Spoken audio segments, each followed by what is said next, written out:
होती.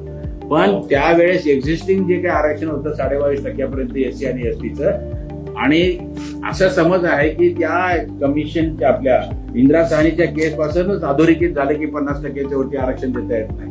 हे नाही.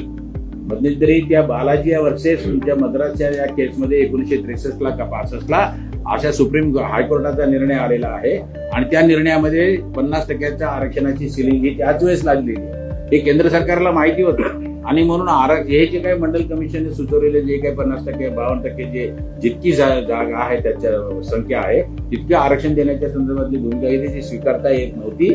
22.5%चं आरक्षण ऑलरेडी इन एक्झिस्टन्स होतं. जास्तीत जास्त ती 50%च्या खाली म्हणल्याच्या नंतर त्यांना 27%च्या वरती देता येत नव्हतं, आणि म्हणून तेव्हापासून असा समज झालेला आहे की जितकी काही संख्या आहे त्याच्या अर्ध आरक्षण त्या ठिकाणी दिलं गेलं पाहिजे, आणि म्हणून तशा पद्धतीचं आरक्षण त्या ठिकाणी दिलं गेलेलं आहे. म्हणून 27%चं आरक्षण ही त्याची एक प्रकारची फलनिष्पत्ती आहे त्या निर्णयाची, आणि मग तेव्हापासून ते लावण्याच्या संदर्भात. आणि दुसरी एक गोष्ट आहे की मंडल कमिशनचा आयोगाचा जो रिपोर्ट आहे, neither the BPC nor the P V Narasimharao sir government nor the any government till today any existence parliament hasn't had accepted it.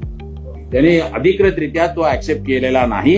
त्याच्या आयसोलेटेडली त्याच्यातले मध्ये असलेले रिकमेंडेशन्स आहेत ते येणाऱ्या प्रत्येक सरकारने त्या ठिकाणी ऍक्सेप्ट केलेले शिफारस आणि ते स्वीकारलेले. त्याच्यामुळे हे म्हणणं वसयुक्तिक होणार नाही की मंडल आयोग जसा सजेस्ट केला तसं तो स्वीकारला गेलेला नाही.